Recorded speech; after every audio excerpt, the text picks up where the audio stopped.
আসসালামু আলাইকুম, স্বাগত জানাচ্ছি চ্যানেল আই সংবাদে। এখনকার সংবাদ আয়োজন নিয়ে আপনাদের সাথে আছি মেহরুন্নেসা তাহমিনা। বিস্তারিত সংবাদের শুরুতে জানিয়ে দিচ্ছি ফ্রেশ আটা ময়দা সুজি সংবাদ শিরোনামগুলো। শান্তি আলোচনার আগে যুক্তরাষ্ট্র ইরান প্রতিনিধিদের সঙ্গে পাকিস্তানের প্রধানমন্ত্রীর বৈঠক, দুপক্ষ নানা শর্ত দিলেও ইতিবাচক পরিবেশে আলোচনা। জ্বালানি ও সারের বৈশ্বিক সংকটের ধাক্কায় কঠিন বাস্তবতার মুখোমুখি দেশের কৃষি খাত, যথাসময়ে কার্যকর পদক্ষেপ না নিলে খাদ্য নিরাপত্তায় হুমকির শঙ্কা। হামের সংক্রমণ নিয়ন্ত্রণে জরুরি টিকাদানের দ্বিতীয় পর্যায়ে রোববার রাজধানীর 2 সিটির পাশাপাশি ময়মনসিংহ, বরিশাল সিটিতেও কর্মসূচি। আনন্দ উদ্দীপনার গানে হাজারো কণ্ঠে বর্ষবরণ করবে চ্যানেল আই সুরের ধারা। রবীন্দ্র সরোবরে হাজারো শিল্পীর অংশগ্রহণের শেষ মুহূর্তের প্রস্তুতি। এবং কুয়ালালামপুরে আন্তর্জাতিক সম্মেলনে নদী রক্ষা ও টেকসই পানি ব্যবস্থাপনায় গুরুত্ব আরোপ। নদী তীরের মানুষের জীবিকা ও বাস্তুচ্যুতি রোধে সহযোগিতার তাগিদ। ভূমিকম্প সহনীয় মোস্ট ডিউরেবল দেশের প্রথম থার্মেক্স রড সালাম স্টিল। সালাম স্টিল বোঝে ডিউরেবিলিটি। সালাম স্টিল, মোস্ট ডিউরেবল স্টিল। সংবাদ শিরোনামগুলো জানাচ্ছিলাম। এখনকার এই সংবাদ আয়োজন একই সঙ্গে চ্যানেল আই এর ইউটিউব চ্যানেল এবং চ্যানেল আই এর ওটিটি প্ল্যাটফর্ম আই স্ক্রিনে লাইভ স্ট্রিম হচ্ছে। এবার যাচ্ছে বিস্তারিত প্রসঙ্গে এবং শুরুতেই থাকছে ইরান যুদ্ধের 43তম দিন।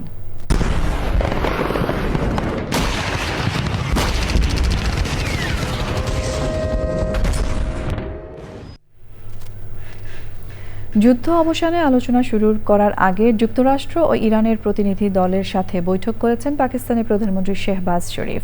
মার্কিন প্রেসিডেন্ট ডোনাল্ড ট্রাম্প আগেই বলে রেখেছেন ইরানকে পারমাণবিক অস্ত্র মুক্ত রাখাই মূল লক্ষ্য। আলোচনা ব্যর্থ হলে আবারও হামলা শুরুর হুমকি দিয়েছেন তিনি। ওদিকে ইরানের অন্যতম শর্ত, আলোচনা সফল করতে হলে লেবাননে ইসরায়েলকে হামলা বন্ধ করতে হবে। আলোচনার মধ্যেই লেবাননে ইসরায়েলি হামলায় 5 জন নিহত হয়েছে। বৈঠক সফল করতে দুপক্ষ নানা শর্ত জুড়ে দিলেও ইতিবাচক পরিবেশে আলোচনা চলছে বলে জানিয়েছে কাতার ভিত্তিক সংবাদ মাধ্যম আল জাজিরা। সুদীপ্তা মাহমুদের রিপোর্ট। ইরানে যুদ্ধ শুরুর প্রথম দিন মিনাব শহরে শাজারে তাইয়েবা প্রাইমারি স্কুলে হামলায় নিহত 168 শিশুর ছবিসহ বিমানে করে শান্তি আলোচনার জন্য পাকিস্তান পৌঁছান ইরানের প্রতিনিধিরা। বিশেষ বিমানের নাম দেওয়া হয়েছে মিনাব 168। যুক্তরাষ্ট্র ইরান আলোচনা ঘিরে নিরাপত্তা জোরদার সহ ব্যাপক প্রস্তুতি পাকিস্তান জুড়ে। ইসলামাবাদে সরকারি ভবন ও বিভিন্ন দূতাবাস এলাকা সাধারণ মানুষ এবং যান চলাচলের জন্য পুরোপুরি বন্ধ। মূল বৈঠকের আগে শনিবার দুপুরে ইরানের পার্লামেন্টের স্পিকার বাঘের গালিবাফের নেতৃত্বে দেশটির প্রতিনিধি দলের সঙ্গে বৈঠক করেন পাকিস্তানের প্রধানমন্ত্রী শেহবাজ শরীফ।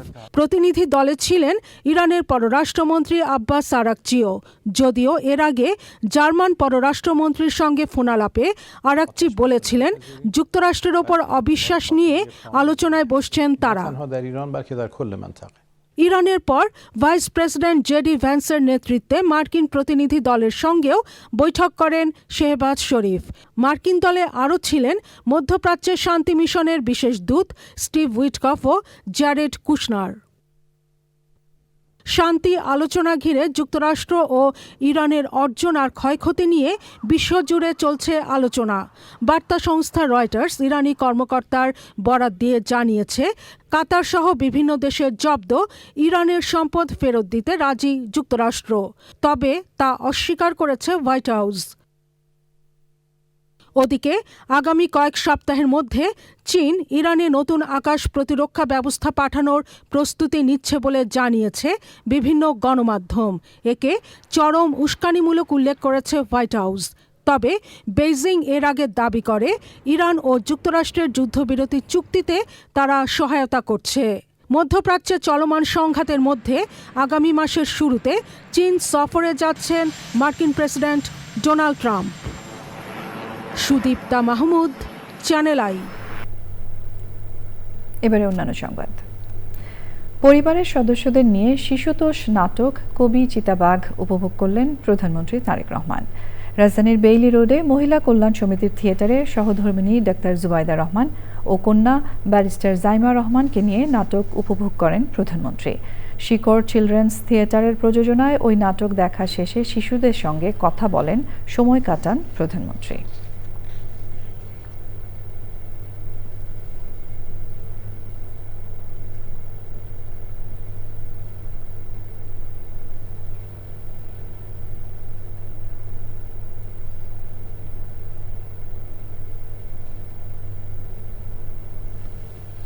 বিশ্ব রাজনীতির উত্তাপ এখন সরাসরি ছড়িয়ে পড়েছে বাংলাদেশের কৃষকের মাঠে। জ্বালানি আর সারের বৈশ্বিক সংকটের ধাক্কায় দেশের কৃষি খাত এক কঠিন বাস্তবতার মুখোমুখি। ফসল উৎপাদন নিয়ে কৃষকরা আছেন শঙ্কায়। বিশ্লেষকরা বলছেন, যথাসময়ে কার্যকর পদক্ষেপ না নিতে পারলে হুমকি আসবে দেশের খাদ্য নিরাপত্তায়। বিস্তারিত জানাচ্ছেন শাইখ সিরাজ। মধ্যপ্রাচ্যের সংঘাত থমকে দিয়েছে হরমুজ প্রণালীর মতো গুরুত্বপূর্ণ সমুদ্রপথ, আর তার প্রভাব পড়েছে বিশ্ববাজারে, বিশেষ করে সার ও জ্বালানির দামে। আন্তর্জাতিক তথ্য বলছে ইউরিয়া সারের দাম বেড়েছে প্রায় 25%। সরবরাহ ব্যবস্থায় বিঘ্ন ঘটায় সেই ঢেউ এসে লেগেছে বাংলাদেশের কৃষকের মাঠেও। ডিজেল দেয় 2 লিটার 3 লিটার তেল দিয়ে তো কাজ হয় না। পানি নাই, শুকিয়ে গেছে, থাকাই পানি দেয় আগে, থাকাই দেয় না।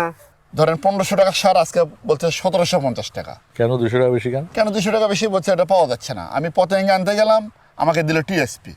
হ্যাঁ, পাওয়া যাচ্ছে, একটু দাম বেশি লাগে, পাওয়া যাচ্ছে। দাম বেশি কেন? সরকার তো নির্ধারণ করে দিয়েছে। আমি ধর পাই না। তেল পাইছেন? আমরা ওই পেট্রোল মেশিন তো ছোট, হ্যাঁ, ও 100 টাকা দেওয়া লাগে। হুন্ডালে তেল ওরে গেলে তো দেয় না। পাম্প- যার কিনলে পাম্পের যাবে দেয় না। আপনার যার কিনলে তেল দেওয়া যাবে না, মেশিন নিয়ে আসেন জমির থেকে মেশিন নিয়ে যাওয়া যাবে ওখানে। এখন করতে কি ইনকা ভ্যান লে ওই মেশিন লে চলে গেছে, যায় 300 তেল দিয়েছে 2 লিটার, এর আগে তেল দেয়নি। সংকট রয়েছে সারেও। আমদানি নির্ভর বাংলাদেশের মধ্যপ্রাচ্য থেকে সার আসা অনিশ্চিত হয়ে পড়েছে, যদিও সরকারি দাবি আপাতত মজুদ নিয়ে জুন পর্যন্ত চাহিদা মেটানো সম্ভব। আমাদের যে ব্লকে যারা কাজ করে হিসাব করে বের করেছে, সেইভাবে সে স্লিপ দিচ্ছে লোকের। আমি পরে দেখলাম ওই কৃষকরা আবার বললো যে উই আর ভেরি হ্যাপি। মাঠের চিত্র ভিন্ন। সামনে আমন মৌসুম, সেখানে ইউরিয়ার চাহিদা আরও বাড়বে। সংকট আছে, তবে পরিকল্পনা থাকলে পথও আছে। কৃষকরা যাতে বিশেষভাবে অগ্রাধিকার ভিত্তিতে ডিজেল পায়, সেই জন্য তাদেরকে বিশেষ সুবিধা দিতে হয়। বৈশ্বিক খারাপ অবস্থায় আমরা কিন্তু বাইরে থেকে যে ফার্টিলাইজার নিয়ে আসতে পারবো, এটা সম্ভাবনা অনেকটাই কম, এবং এর জন্য যে ফ্যাক্টরিগুলি আছে নিজেদের, সেই ফ্যাক্টরিগুলো চালমান রাখা দরকার। কৃষকের মাঠই আমাদের খাদ্য নিরাপত্তার শেষ ভরসা। আমাদের সকল সংকটে কৃষক তার শ্রম, ঘাম, মেধা বিনিয়োগ করে খাদ্যের উৎপাদন ব্যবস্থাকে সুসংহত রেখেছে। বড় মৌসুম চলছে, এই সময় যদি তেল সার ঠিকমতো না পায় তাহলে ফলন ব্যাহত হবে। এই ব্যাহত হওয়া ফলন গিয়ে পড়বে খাদ্য নিরাপত্তার উপরে।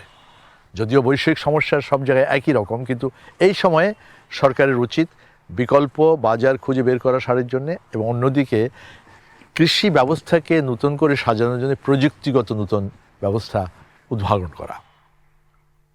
বগুড়ার ছাগালিয়া থেকে শাইখ সিরাজ, চ্যানেল আই। জেট ফুয়েলের দাম বাড়ানোর সাথে সাথে ট্যাক্স বেড়ে যাওয়ায় দেশের এভিয়েশন খাত ক্ষতিগ্রস্ত হচ্ছে বলে জানিয়েছে aviation operators association of Bangladesh, AOAB। সংগঠনের মহাসচিব মফিজুর রহমান বলেছেন, জেট ফুয়েলের দাম, হ্যাঙ্গার ভাড়া, কাস্টমস জটিলতা ও সিভিল এভিয়েশন নির্ধারিত উচ্চ হারে বিভিন্ন ফি এই খাতের মালিকদের মহাসংকটে ফেলেছে। বাংলাদেশ ট্রাভেল এজেন্সি আইন এর কিছু গুরুত্বপূর্ণ অধ্যাদেশ পুনর্বিবেচনা করার জন্য সরকারকে সাধুবাদ জানিয়েছে AOAB। রিয়াজ ইসলামের রিপোর্ট। রাজধানীতে aviation operators association of Bangladesh, AOAB-র 13তম বার্ষিক সাধারণ সভা। আয়োজনে অংশ নেন এভিয়েশন খাতের দেশের শীর্ষ ব্যক্তিরা। আলোচনায় উঠে আসে দেশের এভিয়েশন খাত সংশ্লিষ্ট নানা বিষয়। এজিএম শেষে সংগঠনের মহাসচিব বলেন, উচ্চ কর হারের কারণে চাপে রয়েছে এভিয়েশন কোম্পানিগুলো। যেটা আমাদের অনেক দীর্ঘদিনের সমস্যা, যেটা এয়ারপোর্টের চার্জেস, পার্টিকুলারলি হ্যাঙ্গারের যে অতি উচ্চ ভাড়ার হার, সেটা নিয়ে আমরা কথা বলেছি। সেটা নিয়ে আমাদের পরবর্তী পদক্ষেপগুলো নিয়ে আমরা কথা বলেছি, আমরা কি পদক্ষেপ গ্রহণ করব। প্রতিবেশী দেশগুলোর তুলনায় দেশে জেট ফুয়েলের দাম বেশি হওয়ায় অপারেশনাল খরচ অনেক বেড়েছে বলে জানান সংগঠনটির মহাসচিব। আমাদের আশেপাশের দেশে জেট ফুয়েলের দাম বাড়েনি বা বাড়লেও সেটাকে সহনীয় করার জন্য সরকার থেকে ট্যাক্স ছাড় দেওয়া হয়েছে। সেটার ব্যাপারে আমরা কথা বলেছি, যেটা নিয়ে আমরা সরকারের সাথে দেন দরবার করছি এবং আরও দেন দরবার করব যাতে জেট ফুয়েলের দামটা আমাদের সহনীয় পর্যায়ে নিয়ে আসা হয়। জেট ফুয়েল হলো আমাদের পুরো অপারেশনের 50% খরচ। তো তার মানে যদি আমার 182% বেড়ে যায়, সেই অনুপাতে কিন্তু 100%-এর মতো আমাদের অপারেশন খরচ বেড়ে যায়, যেটা আমাদের কোম্পানিগুলোর উপর প্রচণ্ড চাপ সৃষ্টি করে। অনুষ্ঠানে সিভিল এভিয়েশন অধ্যাদেশ পরিমার্জিত করে নতুন আইন করার দাবি জানান এই খাত সংশ্লিষ্টরা। রিয়াজ ইসলাম, চ্যানেল আই, ঢাকা। সাহেব, বাড়ি ডিজাইন তো হলো, কিন্তু কোন রড দিয়ে বাড়ি বানাবো? অবশ্যই আকিজ ইস্পাত, কারণ ভালো মানের 500W রডের yield strength 500 MPa, tensile strength 625 MPa আর সর্বোচ্চ গুণগত মানের আকিজ ইস্পাতের টেনসাইল স্ট্রেংথ 700 MPa, অর্থাৎ ভালো মানের রডের থেকেও 12% বেশি। বুঝেছি, এখনই অর্ডার করছি অধিক শক্তিশালী আকিজ ইস্পাত। আকিজ ইস্পাত, কমিটেড টু কোয়ালিটি। শিশুদের হামের সংক্রমণ নিয়ন্ত্রণ ও সুরক্ষায় রোববার দ্বিতীয় পর্যায়ে শুরু হচ্ছে হামের জরুরি টিকাদান। এই পর্যায়ে ঢাকার 2 সিটি কর্পোরেশন ছাড়াও ময়মনসিংহ ও বরিশাল সিটিতে দেওয়া হবে টিকা। স্বাস্থ্য সচিব বলেছেন, আক্রান্ত শিশুদের চিকিৎসায় অগ্রাধিকার দিয়ে সব ধরনের সহায়তা দেওয়া হচ্ছে। নিয়মিত টিকাদান কর্মসূচিতেও হামের প্রথম ডোজ 9 মাস থেকে কমিয়ে 6 মাস করার চিন্তাভাবনা করছে সরকার। জান্নাতুল বাকিয়া, কেকা রিপোর্ট। দেশে মার্চ মাসের মাঝামাঝিতে শিশুদের মধ্যে হামের সংক্রমণ দেখা দেয়। স্বাস্থ্য অধিদপ্তরের তথ্য বিবরণী অনুযায়ী 15 মার্চ থেকে 10 এপ্রিল পর্যন্ত হামের সন্দেহজনক উপসর্গ নিয়ে 144 শিশুর মৃত্যু হয়েছে। হাসপাতালে চিকিৎসা নিয়েছে 9000-এর বেশি শিশু। বিশ্ব পার্কিনসন্স দিবসের অনুষ্ঠানে গণমাধ্যম কর্মীদের প্রশ্নের মুখে হামের জরুরি টিকাদান ও চিকিৎসা সেবা কার্যক্রম নিয়ে কথা বলেন স্বাস্থ্যসেবা বিভাগের সচিব। জেলা শহরে এবং আমাদের ঢাকা শহরের বিভিন্ন হাসপাতালেও আমরা এই হামের চিকিৎসা সুবিধা দিয়ে আমরা বাড়িয়েছি। আমাদের সিরিঞ্জের কোনো ঘাটতি নাই, টিকারও কোনো সমস্যা নাই। ইনশাআল্লাহ যে পরিস্থিতি উদ্ভব হয়েছে, আমরা চেষ্টা করছি সবাই মিলে আমরা এটাকে মোকাবেলা করার। দ্বিতীয় পর্যায়ে রোববার থেকে ঢাকার 2 সিটির পাশাপাশি বরিশাল ও ময়মনসিংহ সিটি কর্পোরেশনে টিকাদান কার্যক্রম শুরু হচ্ছে। 6 মাস থেকে 59 মাস বা 5 বছরের নিচে শিশুরা এই টিকা পাবে। আমরা 5 তারিখ থেকে ওই সমস্ত স্পটগুলোতে এলাকায় আমরা টিকাদান কর্মসূচি শুরু করেছি এবং এটা চলমান আছে। যারা পরামর্শক তারা বলেছেন যে আপনারা এখন 6 মাস থেকে 5 বছরের নিচের বাচ্চাদেরকে আমরা সুরক্ষিত করে টিকা দিচ্ছি, প্লাস আমরা যেটা রেগুলার ক্যাম্পেইন এটাও চলবে। পার্কিনসন্স নিয়ে বৈজ্ঞানিক আলোচনায় দেশে গড় আয়ু বাড়ার সাথে সাথে নিউরোলজিক্যাল জটিলতাজনিত পার্কিনসন্সে আক্রান্তের সংখ্যা বাড়ছে বলে সতর্ক করেন চিকিৎসকরা। ইনসিডেন্স হচ্ছে পার 100,000-এ 9.8 নিউ কেসেস। এটি বলে দিচ্ছে এটি আগামী দিনে আমাদেরকে অত্যন্ত যদি পরিকল্পিতভাবে ফেস করতে না পারি তাহলে এটি আমাদের একটি চ্যালেঞ্জ হিসেবে উপস্থাপিত হবে। সর্বশেষ 2020-এর স্টাডি বলছে প্রতি লাখ মৃত্যুর মধ্যে 4 জনের মৃত্যু হচ্ছে পার্কিনসনে। জান্নাতুল বাকিয়া, কেকা, চ্যানেল আই, ঢাকা। আর্থিক স্বচ্ছতা নিশ্চিত করা, সুশাসন জোরদার ও টেকসই অর্থনৈতিক প্রবৃদ্ধি ত্বরান্বিত করতে চার্টার্ড অ্যাকাউন্ট্যান্টসদের প্রতি আহ্বান জানিয়েছেন তথ্য ও সম্প্রচার মন্ত্রী জহিরুদ্দিন স্বপন। তিনি বলেন, কৃত্রিম বুদ্ধিমত্তা ও ডেটা অ্যানালাইসিসের মতো প্রযুক্তিগত অগ্রগতির কারণে এই খাতে দ্রুত পরিবর্তনের সাথে নবীন গ্র্যাজুয়েটদের খাপ খাইয়ে নিতে হবে। রিয়াজ ইসলামের রিপোর্ট। রাজধানীতে দি institute of chartered accountants of Bangladesh ICAB এর 22তম সমাবর্তন অনুষ্ঠান। অংশ নেন ICAB এর কাউন্সিল সদস্য, ঊর্ধ্বতন কর্মকর্তা এবং নবীন গ্র্যাজুয়েটরা। You can play a significant role in enhancing national revenue, improving financial discipline and supporting Bangladesh economic development. Nabin chartered অ্যাকাউন্টেন্টদের অর্থনৈতিক ও সামাজিক ব্যবস্থায় অন্যতম বুদ্ধিভিত্তিক অবদানকারী হিসেবে কাজ করার পরামর্শ দেন তথ্যমন্ত্রী। এই চ্যালেঞ্জকে সাথে নিয়ে সভ্যতাকে, নিজের দেশকে এবং নিজের পেশাকে একই সাথে আপনাদেরকে সমৃদ্ধ করতে হবে। এবং সে কারণেই শুধুমাত্র এই ইনস্টিটিউট থেকে পাওয়া যে প্রাতিষ্ঠানিক অথবা একাডেমিক জ্ঞান তার মধ্যে আটকে থাকলে আপনার মেধার সম্পূর্ণটা আপনি দেশ জাতিকে, আপনার প্রতিষ্ঠানকে এবং সভ্যতাকে দিতে পারবেন না। প্রযুক্তির সংমিশ্রণে যে নতুন প্রেক্ষাপট তৈরি হয়েছে সে বিষয়ে সার্বক্ষণিক সজাগ থাকার আহ্বান জানান তিনি। শুধুমাত্র এই পেশাগত দক্ষতা অর্জন করাই আপনাদের জন্য কাজ হবে না। আপনাদের জন্য আমি বিশ্বাস করি নতুন ইকোসিস্টেমের যে নতুন চ্যালেঞ্জ, এই চ্যালেঞ্জকে আলিঙ্গন করা এবং এই চ্যালেঞ্জকে সাথে নিয়ে সভ্যতাকে, নিজের দেশকে এবং নিজের পেশাকে একই সাথে আপনাদেরকে সমৃদ্ধ করতে হবে। এবারের সমাবর্তনে 2022 থেকে 2025 পর্যন্ত সিএ পরীক্ষার উত্তীর্ণদের সনদ দেওয়া হয়। রিয়াজ ইসলাম, চ্যানেল আই, ঢাকা। পহেলা বৈশাখ 1433 বঙ্গাব্দকে বরণ করতে আনন্দ ও উদ্দীপনার গান দিয়ে হাজারো কণ্ঠে বর্ষবরণ করবে চ্যানেল আই সুরের ধারা। ধানমন্ডির রবীন্দ্র সরোবরে অনুষ্ঠিত বর্ষবিদায় ও বর্ষবরণ উৎসব আয়োজনের অংশ হিসেবে সারা দেশের হাজারো শিল্পীদের অংশগ্রহণে সুরের ধারা মিউজিক স্কুলে চলছে শেষ মুহূর্তের প্রস্তুতি। এবার দেশ বরেণ্য শিল্পীদের সঙ্গীত ছাড়াও থাকছে পঞ্চগীতি কবির গান। রিপোর্ট রোকসানা আমিনের। বাংলা নতুন বছরের প্রথম দিন পয়লা বৈশাখ বাঙালির চিরন্তন সংস্কৃতি, আনন্দ ও আত্মপরিচয়ের এক উজ্জ্বল প্রতীক। আসছে 14 এপ্রিল নতুন বছরকে বরণ করে নিতে সবখানেই চলছে প্রস্তুতি। লালমাটিয়ায় হাজারো কণ্ঠে বৈশাখকে বরণ করে নিতে প্রস্তুত সুরের ধারা। মনের দুঃখ কষ্ট সব কিছু আমরা মুছে দিয়ে নতুনকে আমরা বরণ করে নিই বর্ষবরণে। এবারও আমরা কামনা করছি যে আমাদের সবার জীবনে শান্তি আসুক। বর্ষ বিদায়টা আমরা শুরু করব হচ্ছে 6:30 থেকে, চলবে রাত 10টা পর্যন্ত। আর বর্ষবরণ শুরু করব হচ্ছে 6টা থেকে চলবে 9টা পর্যন্ত। এবার আমাদের নববর্ষের যে থিম সেটা হচ্ছে আনন্দ উদ্দীপনার গান। তো সেটা নিয়ে আমরা গত 6 তারিখ থেকে নিয়মিত মহড়া করছি। সারা বাংলাদেশ থেকে এই শিল্পীরা এসেছে এবং তারা খুব গুরুত্বের সঙ্গে, আনন্দের সঙ্গে, উদ্দীপনার সঙ্গে মহড়া করছে। আশা করি একটা সুন্দর, আনন্দময়, উদ্দীপনাময় একটা অনুষ্ঠান আমরা উপহার দিতে পারবো। পুরনোকে পেছনে ফেলে নতুনকে বরণ করার এ দিনটি যুগে যুগে বাঙালির জীবনে নিয়ে এসেছে নতুন আশার বার্তা, এমনটাই বলছেন সঙ্গীত শিক্ষকরা।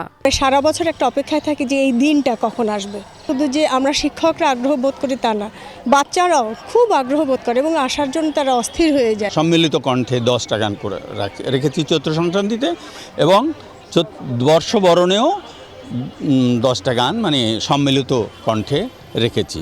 চ্যানেল আই সুরের ধারা আয়োজিত হাজারো কণ্ঠে বর্ষবরণ 1433-এর আসর এবারও দ্বিতীয়বারের মতো অনুষ্ঠিত হতে যাচ্ছে রবীন্দ্র সরোবরে। 13 এপ্রিল সন্ধ্যা 6:30 থেকে শুরু হবে বর্ষবিদায়ের আয়োজন। পরদিন 14 এপ্রিল সকাল 6টায় নতুন সূর্যকে সাক্ষী রেখে হাজারো কণ্ঠে নতুন বছরকে স্বাগত জানাবে চ্যানেল আই সুরের ধারা। রোকসানা আমিন, চ্যানেল আই, ঢাকা। টেকসই নদী ব্যবস্থাপনার জন্য সমন্বিত পরিকল্পনা, নিয়মিত খনন ও দূষণ নিয়ন্ত্রণে কঠোর ব্যবস্থার তাগিদ দিয়েছেন পরিবেশ বিশেষজ্ঞরা। মালয়েশিয়ার কুয়ালালামপুরে আন্তর্জাতিক নদী ব্যবস্থাপনা সম্মেলনে এশিয়া প্যাসিফিক অঞ্চলের নদী রক্ষা, জলবায়ু সহনশীলতা এবং টেকসই পানি ব্যবস্থাপনার উপর বিশেষ গুরুত্ব দিয়েছেন তারা। সেই সাথে নদীর টেকসই ব্যবস্থাপনা, পানি প্রতিবেশ সংরক্ষণ এবং নদী সংলগ্ন লাখ লাখ মানুষের জীবিকা ও বাস্তুচ্যুতি রোধে কার্যকর আন্তর্জাতিক সহযোগিতার উপরও জোর দেওয়া হয়েছে। আলিমাল রাজের রিপোর্ট।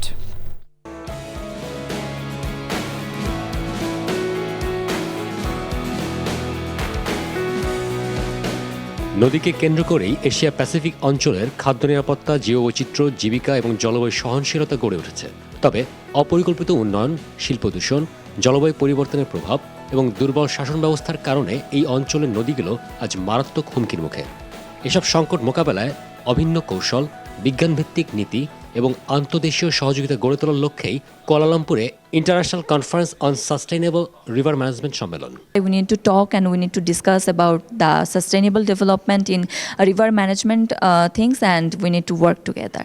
সম্মেলনে এশিয়া প্যাসিফিক অঞ্চলের বিভিন্ন দেশ থেকে নীতি নির্ধারক, নদীবিজ্ঞানী, জলবায়ু গবেষক, পরিবেশবিদ, উন্নয়নকর্মী সহ সুশীল সমাজের প্রতিনিধিরা অংশ নেন। মালয়েশিয়াতে তারা কিভাবে নদীর ব্যবস্থাপনা করতেছে এবং কেনিয়াতে কিভাবে করতেছে, চায়নাতে কিভাবে করতেছে, ইন্ডিয়াতে কিভাবে করতেছে এবং আমরা বাংলাদেশ কি করছি, অর্থাৎ পারস্পরিক যে নলেজ শেয়ার, সেটার জন্য এই আয়োজনটা। এইটার মধ্য দিয়ে আমরা কিভাবে একটা টেকসই নদী ব্যবস্থাপনায় যেতে পারি। I work with a species of freshwater turtles called the river terrapins in Malaysia. River terrapins are critically endangered, and it is important that we protect them because of the ecological services they provide for our environment. নদীরও যে একটা জীবন আছে, তার যে জীবন সত্তা আছে, তার যে জীবনের বিভিন্ন প্যারামিটার আছে, আমরা বহু জিনিস বুঝি না। কাজেই আমরা যখন টেকসই নদী ব্যবস্থাপনার কথা বলি, টেকসই প্রকৃতি ব্যবস্থাপনার কথা বলি, এই টেকসইত্ব বজায় রাখার জন্য তেমন কোনো কাজ করি না। এই সম্মেলন নদীকে ঘিরে কাজ করা বিভিন্ন অংশীজনের জন্য একটি কার্যকর আঞ্চলিক প্ল্যাটফর্ম হিসেবে কাজ করবে বলে মত তাদের। To ensure the quantity of the water is enough and also the clean water, and beside that we also must ensure to protect or to regulate the discharge from the any activity or premises that will give impact or effect to the river. We need to educate people about the importance of river, especially in terms of water resources. Like in Malaysia, 97% of our water is from rivers. So if you kill the river, you pollute the river, you are diminishing your water resource. আর্থসামাজিক উন্নয়ন বেগবান করতে নদীপথে অভিগম্যতা বাড়াতে টেকসই নদী খনন ও ব্যবস্থাপনা এবং অবৈধ দখল ও দূষণ রোধে আইনের কঠোর প্রয়োগে গুরুত্বারোপ করেন প্রকৃতি বন্ধু বীর মুক্তিযোদ্ধা মুকিত মজুমদার বাবু। বাংলাদেশে আমাদের নদীগুলোর অবস্থা কিন্তু খুবই শোচনীয়, এবং বাংলাদেশের এর মতোই কিন্তু মালয়েশিয়াতেও এদের নদীগুলোর অবস্থা খুবই করুণ ছিল। তার থেকে তারা কিন্তু আস্তে আস্তে বেরিয়ে আসছে এবং অনেকখানি বেরিয়ে এসছে। সেই লার্নিংটা কিন্তু আমরা করছি, তাদের সাথে কথা বলছি, এক্সচেঞ্জ করছি নানা ভিউজ আমাদের, সেটার ইমপ্লিমেন্টেশনটা করতে পারি। আমরা যদি বলি যে আজকে থেমস রিভারের কথা, অথবা আমরা যদি রাইন রিভারের কথা বলি, এরাও কিন্তু একসময় প্রচুর এখানে কিন্তু বর্জ্য ছিল এবং এখানে কিন্তু খুবই করুণ অবস্থা ছিল। জার্মানি তার থেকে বেরিয়ে এসছে 100 বছর আগে। থেমস রিভারের কথা যদি বলি, সেখানেও কিন্তু একই অবস্থা। তো এরা যদি পারে, মালয়েশিয়া যদি পারে, আমরা কেন পারবো না? আমরাও পারবো এই নদীর এই পলিউশন থেকে বেরিয়ে আসতে। এই যে আমরা নানা ধরনের বর্জ্য ছেড়ে দিচ্ছি নদীতে, তাকে যদি রুখতে হয় আইনের প্রয়োগ লাগবে। এমন পেনাল্টি হওয়া উচিত যেটা হলে মানুষ খুব ভয় থাকবে তার মধ্যে এই পলিউশন নিয়ে। সব কিছু মিলে নদীর কিন্তু বিশাল একটা অবদান আছে এই প্রকৃতি পরিবেশে, এবং সেটাকে যদি রক্ষা না করতে পারি, আলটিমেটলি আমরাই কিন্তু আমাদের নিজের বিপদ ডেকে আনছি। 5 দিনের এই সম্মেলনের আয়োজক water watch Penang, Bangladesh river foundation, international institute of river affairs এবং প্রকৃতি ও জীবন ফাউন্ডেশন। আলিমাল রাজি, চ্যানেল আই, কুয়ালালামপুর, মালয়েশিয়া। প্রয়াত জাতীয় চলচ্চিত্র পুরস্কার বিজয়ী অভিনেতা ও রেডিও ব্যক্তিত্ব শামস সুমনকে শ্রদ্ধা ভরে স্মরণ করল রাজশাহী বিশ্ববিদ্যালয়ের রাবিয়ান সাংস্কৃতিক কর্মী সম্মেলন। আমাদের সুমন স্মরণে এই আয়োজনে আবৃত্তি অঙ্গনে শামস সুমনের অবদান তুলে ধরেন দীর্ঘদিনের সহকর্মীরা। সুলতানা হিমুর রিপোর্ট। প্রিয় বন্ধু, প্রিয় মানুষ, প্রয়াত অভিনেতা ও আবৃত্তিকার শামস সুমনকে স্মরণ করল তার প্রিয় সংগঠন রাজশাহী বিশ্ববিদ্যালয়ের রাবিয়ান সাংস্কৃতিক কর্মী সম্মেলন। শিল্পকলা একাডেমিতে শামস সুমনকে নিয়ে এই আয়োজনে অংশ নেন তার প্রিয় আবৃত্তি সংগঠন স্বননের আবৃত্তি শিল্পীরা। অভিনেতা শামস সুমনের আবৃত্তি জীবন ও সংগঠক হিসেবে তার ভূমিকা স্মৃতিচারণ করেন সহকর্মী ও বিশিষ্টজনেরা। যারা তার অনুজ আছে, যারা তার বন্ধু প্রতিম আছে, যারা তার সঙ্গে পড়েছেন, যারা তাদের অগ্রজ আছেন, তারা অনেকেই এখানে উপস্থিত আছেন। আমরা সবাই মিলেই সুমনকে স্মরণ করব। যারা সত্যিকারের গুণী হয়, তারা বিনয়ী হয়, অন্যের প্রতি শ্রদ্ধাশীল হয়, এই গুণগুলো সুমনের ছিল। দূরবর্তী আত্মীয় তখন অনেক বেশি আপন হয়, ভাই বোনও তো আপন হয় না। শামস সুমনের মধ্যে এই আপন মানুষ হওয়ার একটা দুর্দান্ত গুণ ছিল। সে ছোট হোক বড় হোক, কাছে টেনে নেওয়া থেকে শুরু করে ভালোবাসায় সিক্ত করার, তার এই দক্ষতা আমাদের অনেক কিছু শেখাতে পারে। এবং 21শে টেলিভিশনের 5টা খুবই দারুণ দারুণ গল্পে আমি প্রধান চরিত্রের সুযোগ পেয়েছিলাম। তো সুমন ভাই এই ঋণ কীভাবে শোধ করা যায়? ইমপ্রেস টেলিফিল্ম চ্যানেল আই এর রেডিও ভূমি 92.8 FM এর স্টেশন চিফ হিসেবে দায়িত্ব পালন করতেন অভিনেতা শামস সুমন। Sultana Himu, Channel I, Dhaka. সংবাদের এই পর্যায়ে আমরা নিচ্ছি একটা বিরতি, আর বিরতির পর্যায়ে থাকছে ক্ষমতার অপব্যবহার করে স্ত্রীকে স্বাস্থ্য বীমা বোর্ডের সদস্য করলেন নেপালের শ্রম ও কর্মসংস্থান মন্ত্রী। দায়িত্ব গ্রহণের 15 দিনের মাথায়। স্বাগত জানাচ্ছি আরও একবার চ্যানেল আই সংবাদে। শেরপুর 3 আসনের নির্বাচনে ব্যাপক সহিংসতা হয়েছে উল্লেখ করে জামায়াতে ইসলামের আমির ডাক্তার শফিকুর রহমান বলেছেন, জুলাইয়ে এত রক্ত দেওয়ার পরও রাজনীতিতে কেন এত সহিংসতা? সরকার জনগণকে দেয়া অঙ্গীকার লঙ্ঘন করছে বলেও মন্তব্য করেন তিনি। ময়মনসিংহ মেডিকেল কলেজ হাসপাতালে চিকিৎসাধীন শেরপুর 3 আসনে নির্বাচনী সহিংসতায় আহত কর্মী সিরাজুল ইসলামের শারীরিক অবস্থার খোঁজ খবর নেওয়ার সময় তিনি এসব কথা বলেন। সেই সময় স্থানীয় জামায়াত নেতাকর্মীরা উপস্থিত ছিলেন।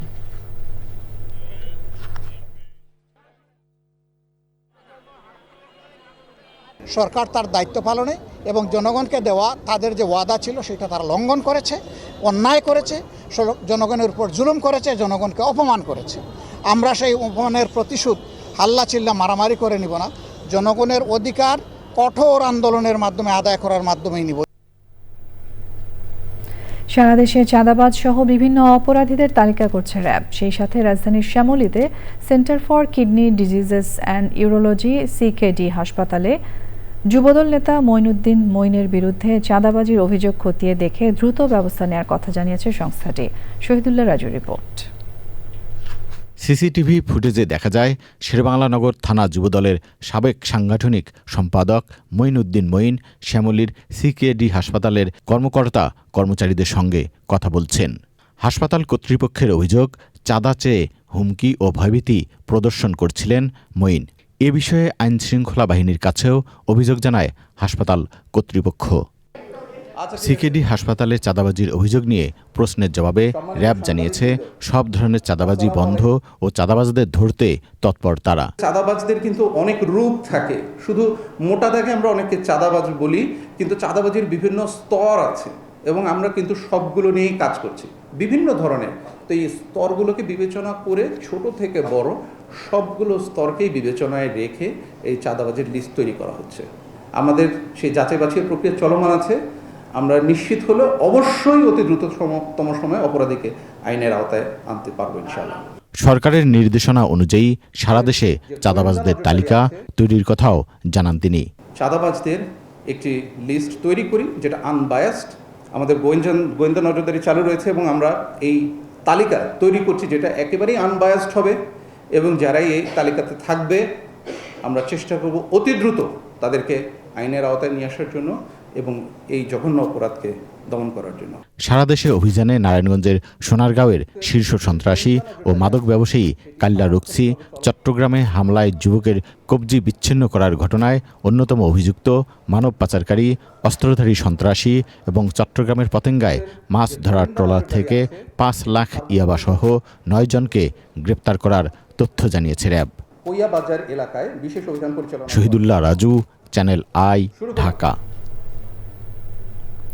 আসন্ন SSC ও সমমান পরীক্ষা নিয়ে রাজশাহী শিক্ষা বোর্ড, রাজশাহী অঞ্চলের মাদ্রাসা শিক্ষা বোর্ড ও কারিগরি শিক্ষা বোর্ডের কেন্দ্র সচিবদের সঙ্গে মতবিনিময় সভা করেছেন শিক্ষামন্ত্রী আ.ন.ম এহসানুল হক মিলন।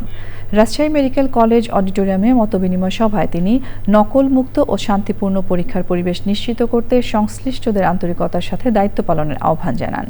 শিক্ষামন্ত্রী বলেন, কোনো প্রতিষ্ঠান থেকে 0% পাস করলেও MPO বাতিল হবে না, তবে জেলা স্কুলগুলোতে জেলা প্রশাসকের সন্তানদের পড়তে হবে।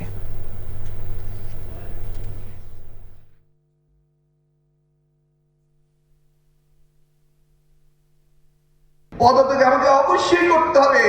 যদি আমি পরীক্ষা ঠিক মতো না নিতে পারি তাহলে তাদের তো চিন্তা করতে হবে, তারা পরীক্ষা ঠিক মতো দেখ, আর তাদেরটা যদি আমি ঠিক মতো না করতে পারি সেটা তো আমার দুর্বলতা প্রমাণই হবে। এই যে পলিটেকনিক ইনস্টিটিউটে গেলাম, সেখানে গিয়ে যে অবস্থা দেখলাম, এইভাবে যদি টেকনিক্যাল এডুকেশন চলতে থাকে, কারণ মাননীয় প্রধানমন্ত্রী তিনি টেকনিক্যাল এডুকেশনের সবচেয়ে বেশি প্রাধান্য দিচ্ছেন, আর টেকনিক্যাল এডুকেশন যদি এইভাবে করতেই থাকে, ওরাও ফেল, আমিও ফেল।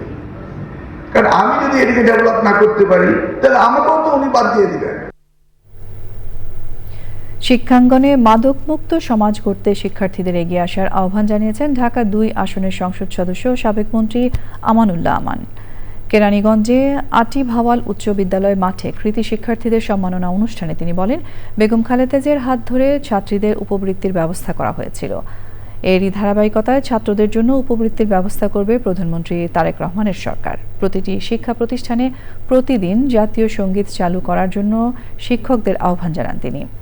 পরে কেরানীগঞ্জ উপজেলার বিভিন্ন প্রাথমিক, মাধ্যমিক ও কলেজের ২১০০ শিক্ষার্থীকে মেধাবৃত্তি ও সম্মাননা ক্রেস্ট তুলে দেওয়া হয়। তোমাদের লেখাপড়ার জন্যে যদি কোনো সমস্যা হয়, আর্থিক অসুবিধা থাকে, সরাসরি আমাদের ইউনো সাহেব রয়েছে ২ জন ২ এলাকায়, আমাদের বিএনপির সভাপতি সেক্রেটারিরা রয়েছেন, তাদের সাথে যোগাযোগ করবেন। সম্পূর্ণ লেখাপড়ার খরচ আমরা বহন করব ইনশাআল্লাহ। পাট ও বস্ত্র মন্ত্রণালয়ের প্রতিমন্ত্রী মোহাম্মদ শরীফুল আলম বলেছেন, রেশম শুধু রাজশাহীর সম্পদ নয়, এটি গোটা বাংলাদেশের সম্পদ। এই শিল্পকে বাঁচিয়ে রাখতে কার্যকর পদক্ষেপ নেওয়া হবে। রাজশাহীতে বাংলাদেশ রেশম গবেষণা ও প্রশিক্ষণ ইনস্টিটিউট পরিদর্শন শেষে তিনি আরও বলেন, রাজশাহী সিল্ক কিভাবে আরও উন্নত ও আধুনিকায়ন করা যায় সে বিষয়ে কাজ চলছে। গবেষণার মাধ্যমে তুতের ফলন বৃদ্ধি, তুত গাছের উন্নয়ন ও রেশম সুতার উন্নয়ন সহ রাজশাহী সিল্কের ঐতিহ্য পুনরুদ্ধারে কাজ করা হবে। উদ্দেশ্য হলো, মাননীয় প্রধানমন্ত্রীর মূল উদ্দেশ্য হলো এই রাজশাহী সিল্ক এটাকে কিভাবে আরও উন্নত করা যায়, আরও আধুনিকায়ন করা যায়। এখানের গবেষণার মাধ্যমে এই যে পলু চাষ, পলু পোকা বা তুত গাছ এগুলো ডেভেলপ করা, রেশমের যে সুতা হয় সেই সুতার মান আরও উন্নত করা যায়। বিশেষ করে সার্বিকভাবে এই রাজশাহী সিল্কের ঐতিহ্যকে আরও কীভাবে বৃদ্ধি করা যায় এবং পুনরুদ্ধার করা যায়, যেটা অনেকটাই পিছিয়ে পড়েছে। এ ব্যাপারে আমাদের যা যা করণীয় দরকার, এই ব্যাপারে আমরা সচক্ষে দেখা এবং এ ব্যাপারে কার্যকরী পদক্ষেপ নেওয়ার জন্য আজকে এখানে আসা। এবারে রয়েছে আইসক্রিন সাংস্কৃতিক সংবাদ।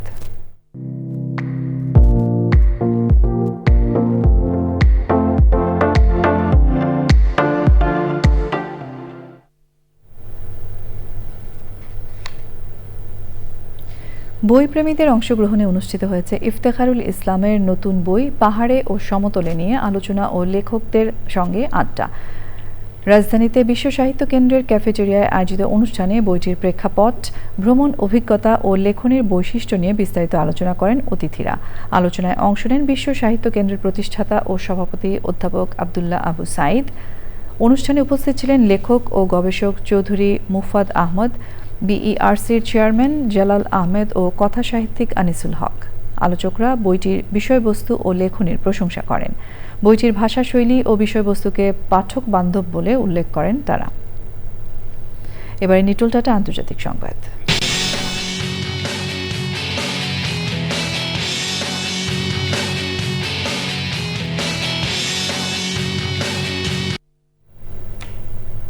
শৃঙ্খলা ভঙ্গের অভিযোগে নেপালের শ্রম, কর্মসংস্থান ও সামাজিক নিরাপত্তা মন্ত্রী দীপক কুমার শাহকে বরখাস্ত করা হয়েছে। প্রধানমন্ত্রী বলেন্দ্র শাহের দল রাষ্ট্রীয় স্বতন্ত্র পার্টির সুপারিশের ভিত্তিতে এই সিদ্ধান্ত নেওয়া হয়। দলটির চেয়ারম্যান রবি লামিসানে প্রধানমন্ত্রীর কাছে পাঠানো এক চিঠিতে জানান, কমিশনের তদন্তে তাকে আচরণবিধি লঙ্ঘনের দায়ে অভিযুক্ত করা হয়েছে। তিনি নিজের ক্ষমতার অপব্যবহার করে তার স্ত্রী জুনু শ্রেষ্ঠাকে স্বাস্থ্য বীমা বোর্ডের সদস্য হিসেবে বহাল রেখেছিলেন, যদিও এই পদটি দীর্ঘদিন নিষ্ক্রিয় ছিল। সামাজিক যোগাযোগ মাধ্যমে গুজব ও যাচাইবিহীন তথ্য ছড়ানোর বিষয়ে সতর্ক করেছেন মক্কার গ্র্যান্ড মসজিদের ইমাম শেখ সালেহ বিন হুমাইদ। শুক্রবার জুম্মার খুতবায় তিনি বলেছেন, যারা এই ধরনের কর্মকাণ্ডে জড়িত বা মিথ্যা তথ্য প্রচারে সহায়তা করে তাদেরকে নৈতিকভাবে এর দায় বহন করতে হবে। সৌদি আরবের আইন অনুযায়ী সামাজিক যোগাযোগ মাধ্যমে মিথ্যা তথ্য প্রচার করলে সর্বোচ্চ 5 বছরের জেল এবং 30 লাখ সৌদি রিয়াল পর্যন্ত জরিমানা হতে পারে। অপরাধে ব্যবহৃত ইলেকট্রনিক ডিভাইসও বাজেয়াপ্ত করার বিধান রয়েছে সৌদি আইনে।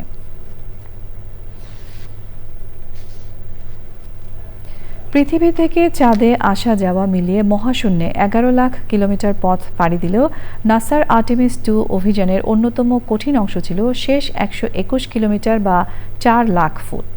পৃথিবীতে 4 নভোচারীর ফেরার শেষ ধাপ এটি। বাংলাদেশ সময় শনিবার সকাল 6টা 7 মিনিটে তাদের নিয়ে ওরিয়ন মহাকাশযানটি ক্যালিফোর্নিয়ার সান দিয়েগো উপকূলে প্রশান্ত মহাসাগরে অবতরণ করে। উচ্চ গতিতে পৃথিবীর বায়ুমণ্ডল ভেদ করে তাপ ও ঘর্ষণের সাথে সংঘর্ষ করে প্যারাশুট লাগানো ছোট্ট ক্যাপসুলে মিশনের শেষ যুদ্ধটিও জয় করেন নভোচারীরা। আর্টেমিস 2 নভোচারীদের পৃথিবীতে ফেরার খুঁটিনাটি নিয়ে নাফিস ইফতেখারের রিপোর্ট। চাঁদ প্রদক্ষিণ শেষে পৃথিবীর দিকে ফেরার সময় আর্টেমিস 2 মহাকাশযানের যাত্রার সবচেয়ে গুরুত্বপূর্ণ অংশ ছিল রি-এন্ট্রি। প্রথমে সার্ভিস মডিউল থেকে ক্রু মডিউল আলাদা হয়ে যায়। এরপর মহাকাশযানটি ঘণ্টায় প্রায় 40,000 কিলোমিটার গতিতে বায়ুমণ্ডলে প্রবেশ করে। বায়ুমণ্ডলের সাথে ঘর্ষণে মহাকাশযানের বাইরের তাপমাত্রা 3,500 ডিগ্রি সেলসিয়াসে পৌঁছে যায়। বায়ুমণ্ডলে প্রবেশের পর ধীরে ধীরে গতি কমাতে শুরু করে ওরিয়ন ক্যাপসুল। এরপর ধারাবাহিকভাবে প্যারাসুট খুলে যায়। মহাকাশযানের গতি নিরাপদ মাত্রায় নেমে আসে। শনিবার সকালে এটি প্রশান্ত মহাসাগরের নির্দিষ্ট স্থানে অবতরণ করে, যাকে স্প্ল্যাশ ডাউন বলা হয়। ঘণ্টায় প্রায় 32 কিলোমিটার গতিতে সমুদ্রপৃষ্ঠে আঘাত করে ক্যাপসুলটি। এর নিচের অংশে থাকা 5টি কমলা রঙের এয়ারব্যাগ স্বয়ংক্রিয়ভাবে সক্রিয় হয়, যা সমুদ্রের পানিতেও ওরিয়নকে সোজা ও স্থিতিশীল রাখে। এরপর শুরু উদ্ধার অভিযান। একজন মেডিকেল অফিসার মহাকাশযানের কাছে গিয়ে নিশ্চিত করেন নভোচারীরা ভালো আছেন। যুক্তরাষ্ট্রের নৌবাহিনী ও নাসার যৌথ দলের সহযোগিতায় বেরিয়ে আসেন 4 নভোচারী। এরপর তাদের হেলিকপ্টারে করে জন পি মার্থা যুদ্ধজাহাজে নিয়ে প্রাথমিক স্বাস্থ্য পরীক্ষা করা হয়। আর্টেমিস 2 মিশনকে প্রত্যাশার চেয়েও বেশি সফল বলছে নাসা। তাদের মতে বিশ্বের জন্য উপহারও এটি। এই ধারাবাহিকতায় আর্টেমিস 3 ও 4 মিশনের মধ্য দিয়ে চাঁদের মাটিতে পা রাখার আশা নাসার। নাফিস ইফতেখার, চ্যানেল আই। এবারে রয়েছে কৃষি সংবাদ।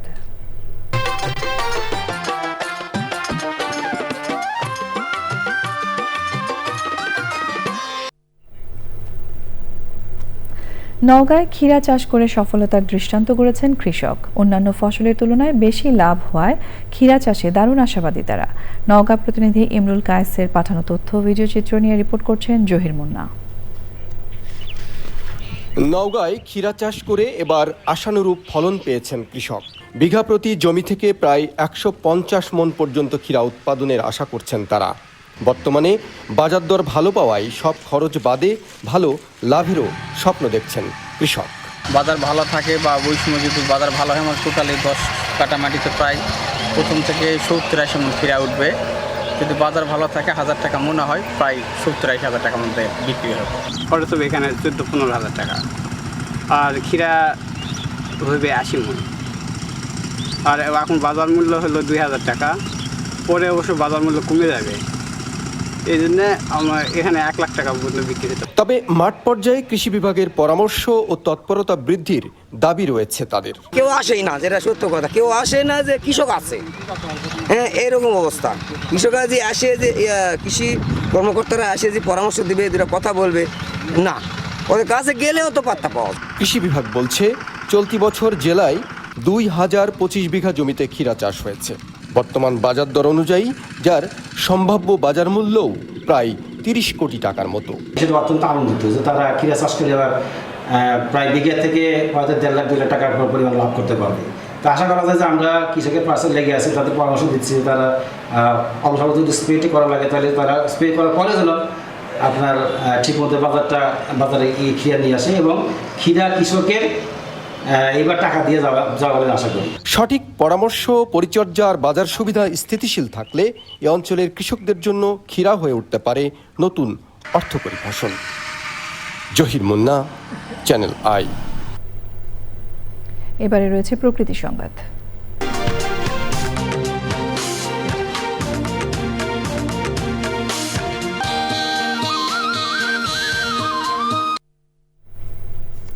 জমে উঠেছে কক্সবাজারের পর্যটন।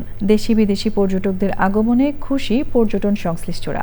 পর্যটকদের নিরাপত্তায় তৎপর রয়েছে আইন শৃঙ্খলা বাহিনী। তবে শুধু আনন্দ উদযাপনই নয়, সেই সাথে সৈকতকে পরিচ্ছন্ন রাখতে পর্যটকদের সচেতনতায় গুরুত্ব আরোপ করছেন পরিবেশবিদরা। কক্সবাজার থেকে সরার আজম মানিকের রিপোর্ট। বিশ্বের দীর্ঘতম সমুদ্র সৈকত কক্সবাজার, যেখানে রয়েছে ঐতিহাসিক মেরিন ড্রাইভ, পাহাড় আর সাগরের মেলবন্ধন। তাই তো সমুদ্রের নীল জলরাশি আর অবারিত প্রকৃতির টানে পর্যটন নগরীতে ছুটে আসছেন ভ্রমণ পিপাসুরা। সৈকতের বালুকাবেলার সৌন্দর্য আর সাগরের লোনা জলের ছোঁয়ায় খুশি পর্যটকরা। সমুদ্রের যে ভিউটা, এটা আসলে আমাদের মনে আনন্দের সঞ্চার করে। খুবই ভালো লাগছে। অবশ্য আমি এটা ফার্স্ট টাইম এসে অনেক ভালোই লাগতেছে। অনেকদিন পরে আসলাম। কক্সবাজার হচ্ছে অনেক ভালো লাগে বারবার আসতে।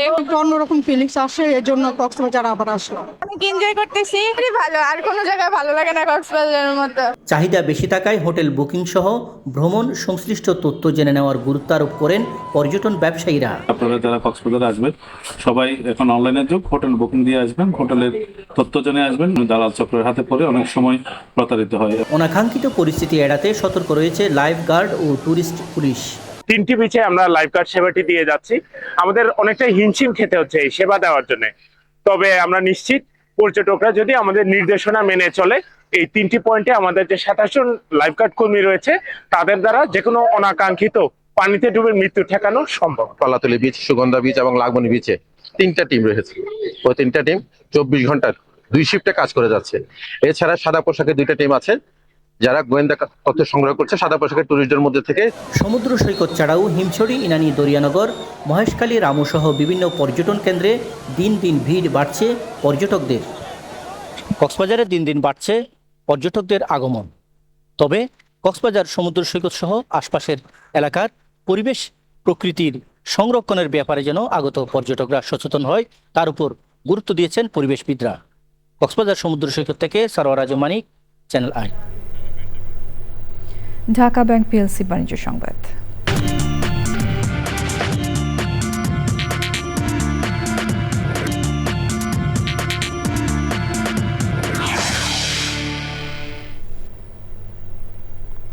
কক্সবাজারের সন্ধানী লাইফ ইন্স্যুরেন্সের বার্ষিক সম্মেলন হয়েছে। এতে প্রধান অতিথি ছিলেন কোম্পানির চেয়ারম্যান মুজিবুল ইসলাম। দেশের বিভিন্ন জেলা থেকে প্রায় 4 শতাধিক সফল উন্নয়ন কর্মী ও কর্মকর্তারা এতে অংশ নেন। কোম্পানির সিইও ও ব্যবস্থাপনা পরিচালক নিমাই কুমার সাহা, পরিচালক শাফাফ রহমান সাদ, অবসরপ্রাপ্ত কর্নেল ওয়েজ হুদা ও শাহেদুজ্জামান চৌধুরী, অডিট কমিটির চেয়ারম্যান অবসরপ্রাপ্ত কর্নেল সালেহ আহমেদ, সন্ধানী লাইফ হাউজিং এর ব্যবস্থাপনা পরিচালক অবসরপ্রাপ্ত লেফটেন্যান্ট কর্নেল এম গোলাম মোহাইমেনুল হক, অতিরিক্ত ব্যবস্থাপনা পরিচালক মোহাম্মদ ইদ্রিস মিয়া তালুকদার সহ অন্যরা উপস্থিত ছিলেন। পরে 4টি ক্যাটাগরিতে শীর্ষস্থান অর্জনকারী উন্নয়ন কর্মকর্তাদের ক্রেস্ট ও সনদ দেওয়া হয়। সংবাদের এই পর্যায়ে আমরা নিচ্ছি আরও একটা বিরতি, এবং বিরতির পর্যায়ে থাকছে কুষ্টিয়ার দৌলতপুরে শামীম জাহাঙ্গীর নামে এক পীরকে কুপিয়ে হত্যা, দরবার ভাঙচুর করে আগুন।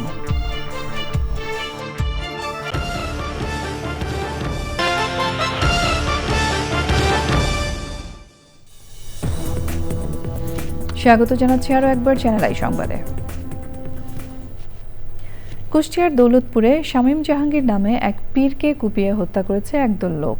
এই সময় তার দরবার ভাঙচুর করে আগুন দেওয়া হয়। পুলিশ ও স্থানীয় সূত্র জানায়, কথিত পীর শামীম রেজা ওরফে শামীম জাহাঙ্গীরের ধর্মীয় অনুভূতিতে আঘাত দিয়ে বক্তব্যের একটি ভিডিও সামাজিক যোগাযোগ মাধ্যমে ছড়িয়ে পড়লে একদল লোক বিক্ষুব্ধ হয়ে ওঠে। এক পর্যায়ে তারা সংঘবদ্ধ হয়ে বিক্ষোভ মিছিল বের করে দরবারে হামলা চালায়। পরে দৌলতপুর থানা পুলিশ পরিস্থিতি নিয়ন্ত্রণে আনে। এর আগে 2021 সালের মে মাসে ধর্মীয় অনুভূতিতে আঘাত সহ বিভিন্ন অভিযোগে ওই পীরের বিরুদ্ধে দৌলতপুর থানায় মামলা দায়ের করা হলে পুলিশ তাকে গ্রেফতার করে। দীর্ঘদিন কারাভোগের পর সম্প্রতি মুক্তি পেয়েছিলেন তিনি। 9 এপ্রিল শেরপুর 3 আসনে নির্বাচন ও বগুড়া 6 আসনে উপনির্বাচনে ভোট গ্রহণ শান্তিপূর্ণ ও সুশৃঙ্খলভাবে হয়েছে বলে মত দিয়েছে নির্বাচন পর্যবেক্ষক সংস্থা alliance for fair election and democracy AFED। রাজধানীতে সংবাদ সম্মেলনে এএফইডির মুখপাত্র হারুনুর রশিদ বলেন, আরও কিছু নতুন ক্ষেত্র যোগ করতে পারলে ভবিষ্যতে নির্বাচন আরও গ্রহণযোগ্য ও ফলপ্রসূ হবে। ইউরোপীয় ইউনিয়নের অর্থায়নে পরিচালিত প্রকল্পটি ভোট কেন্দ্রের কর্মকর্তাদের প্রশিক্ষণ আরও জোরদার করার সুপারিশ করেছে। নির্বাচনের দিন ভোট কেন্দ্রে প্রার্থীদের প্রচার না চালানো সহ নির্বাচনী আচরণবিধিমালা যথাযথভাবে মেনে চলার উপর তাগিদ দিয়েছে এএফইডি। চট্টগ্রামে শাহ আমানত হজ কাফেলার আয়োজন দিনব্যাপী হজ প্রশিক্ষণ কর্মশালা ও হাজি সমাবেশ হয়েছে। বক্তারা বলেন, হজ পালন দিন দিন ব্যয়বহুল হয়ে যাচ্ছে। কয়েকটি বিমান সংস্থা ছাড়া অন্য এয়ারলাইন্সগুলো হাজি পরিবহনের সুযোগ পায় না। এই ক্ষেত্রে বাংলাদেশের সাথে যোগাযোগ আছে এমন সব আন্তর্জাতিক ফ্লাইটকে এই সুযোগ দেয়া হলে ব্যয় কমে আসত বলে জানান তারা। সেই সময় উপস্থিত ছিলেন চট্টগ্রাম বিশ্ববিদ্যালয়ের অধ্যাপক ডক্টর ASM বোরহানউদ্দিন, মাওলানা আবুল হাসান, মাওলানা মুফতি হাসান মুরাদ আল কাদরি সহ অন্যরা।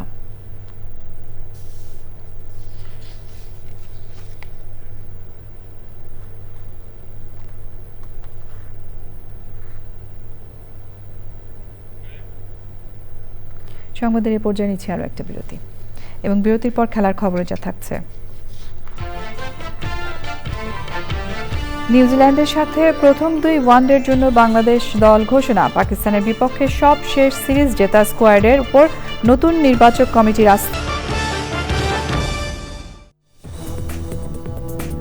স্বাগত জানাচ্ছি আরও একবার চ্যানেল আই সংবাদে। চট্টগ্রাম রেলওয়ে পোলো গ্রাউন্ড মাঠে Chittagong women chamber of commerce and ইন্ডাস্ট্রির উদ্যোগে আন্তর্জাতিক নারী SME বাণিজ্য মেলার উদ্বোধন হয়েছে। চট্টগ্রামের নারীদের বাদ দিয়ে বাণিজ্যিক রাজধানী বাস্তবায়ন সফল হবে না অনুষ্ঠানে বলেছেন চট্টগ্রাম সিটি কর্পোরেশনের মেয়র ডাক্তার শাহাদাত হোসেন। সেই সময় উপস্থিত ছিলেন চট্টগ্রাম 9 আসনের সংসদ সদস্য মোহাম্মদ আবু সুফিয়ান, চট্টগ্রামে নিযুক্ত ভারতীয় সহকারী high commissioner doctor Rajib Ranjan, Chittagong রেঞ্জের এডিশনাল DIG নাজিমুল হক সহ অন্যরা।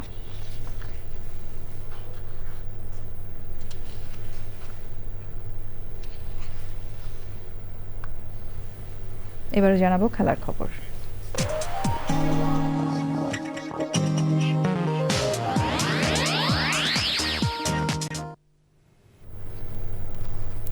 নিউজিল্যান্ডের বিপক্ষে 3 ম্যাচ ওয়ানডে সিরিজের প্রথম 2 ম্যাচের জন্য দল ঘোষণা করেছে BCB।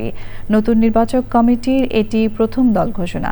মিরপুরে হোম অফ ক্রিকেটে সিরিজের প্রথম ওয়ানডে হবে 17 এপ্রিল, দ্বিতীয় ম্যাচ হবে 20 এপ্রিল, আর তৃতীয় ও শেষ ওয়ানডে হবে চট্টগ্রামে 23 এপ্রিল। তানভীর আহমেদের রিপোর্ট। নতুন বোর্ড, নতুন নির্বাচক প্যানেল, তবে নিউজিল্যান্ডের বিপক্ষে ওয়ানডে দলটা পুরনোদের নিয়ে সাজানো। সেই সিদ্ধান্তের ব্যাখ্যাও দিয়েছেন বিসিবির নতুন প্রধান নির্বাচক। সাকসেসফুল সিরিজ, লাস্ট সিরিজ যেটা আমরা মনে বাংলাদেশ ভালো ক্রিকেট খেলেছে এবং সেখানে কিছু খেলোয়াড় হয়তো সুযোগ পাননি একাদশে, এবং কিছু প্লেয়ার নতুন এসছে গত সিরিজে। সো আমাদের কাছে মনে হচ্ছে যেটা আমরা পলিসি সেট করেছি, যদি যখন কেউ আসবে সে যেন অ্যাটলিস্ট আমরা তাকে পর্যাপ্ত সুযোগ দিতে পারি। এবং দেখুন গত সিরিজে কিছু প্লেয়ার খেলেননি, তা আমরা আলাপ করেছি যারা খেলার সুযোগ পাননি। তো কাউকে সুযোগ না দিয়ে আমরা দল থেকে বাদ দেওয়ার পক্ষপাতিত্ব নেই। অতীতে দেখা গেছে বিশ্বকাপের মতো বড় আসরের আগে দল নিয়ে নানা পরীক্ষা নিরীক্ষা হয়েছে। এবার নির্বাচক প্যানেলের সব পরিকল্পনা 2027 ওয়ানডে বিশ্বকাপকে ঘিরে। প্রায়র টু ওয়ার্ল্ড কাপ আমরা কোনো চেঞ্জ করবো না। আমরা যদি চেঞ্জ করতে হয়, কাউকে যদি দেখতে হয়, আমরা নেক্সট 6 মান্থ কিংবা এর মধ্যে আমরা দেখে নিব। আমরা একদম প্রায়র টু ওয়ার্ল্ড কাপ আসলে নতুন কাউকে দেখতে চাই না। আনটিল আনলেস যে কেউ ইনজুরি হলো তাকে ওই জায়গায় দেখতে, সেটা ডিফারেন্ট কেস। বাট আমরা আসলে ওয়ার্ল্ড কাপের আগে কোনো পরীক্ষা নিরীক্ষার মধ্যে যাবো না। এটা আমাদের সিলেকশন কমিটির একটা আমাদের মধ্যে যেইটা আলাপটা হয়েছে, আমার কাছে ফার্স্ট অপশন জেতা। এর মধ্যে আমরা যদি কাউকে দেখার দরকার আমরা দেখে নিব, বাট এটা এই নেক্সট 6 মান্থের মধ্যে। বাংলাদেশ PSL থেকে ক্রিকেটারদের ফেরত আনছে, তবে নিউজিল্যান্ড বেছে নিয়েছে ভিন্ন পথ। IPL ও PSL এ থাকা ক্রিকেটারদের বাইরে রেখে দ্বিতীয় সারির দল পাঠাচ্ছে তারা। নিউজিল্যান্ড দলের ঢাকায় পৌঁছানোর কথা রয়েছে সোমবার। বিশ্বাস করছি। Tanvir Ahmed, channel I, Dhaka.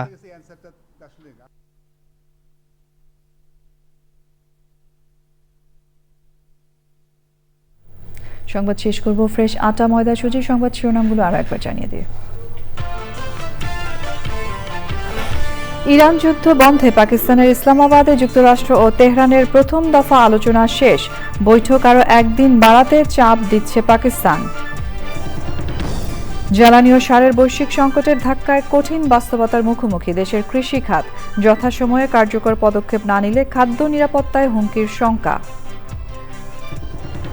হামের সংক্রমণ নিয়ন্ত্রণে জরুরি টিকাদানের দ্বিতীয় পর্যায়ে রোববার রাজধানীর 2 সিটির পাশাপাশি ময়মনসিংহ, বরিশাল সিটিতেও কর্মসূচি। আনন্দ উদ্দীপনার গানে হাজারো কণ্ঠে বর্ষবরণ করবে চ্যানেল আই সুরের ধারা। রবীন্দ্র সরোবরে হাজারো শিল্পীর অংশগ্রহণে শেষ মুহূর্তের প্রস্তুতি। এবং কুয়ালালামপুরে আন্তর্জাতিক সম্মেলনে নদীরক্ষা ও টেকসই পানি ব্যবস্থাপনায় গুরুত্ব আরোপ। নদী তীরের মানুষের জীবিকা ও বাস্তুচ্যুতি রোধে সহযোগিতার তাগিদ। প্রিয় দর্শক, দেশের সবচেয়ে জনপ্রিয় টেলিভিশন চ্যানেল আই এর সর্বশেষ সংবাদ জানতে ভিজিট করুন channelionline.com এ। আমাদের সোশ্যাল মিডিয়া প্ল্যাটফর্মগুলোর পাশাপাশি যুক্ত থাকুন ওটিটি প্ল্যাটফর্ম আইস্ক্রিনের সাথে। এর সঙ্গে শেষ করছি এখনকার সংবাদ আয়োজন। ধন্যবাদ সঙ্গে থাকার জন্য।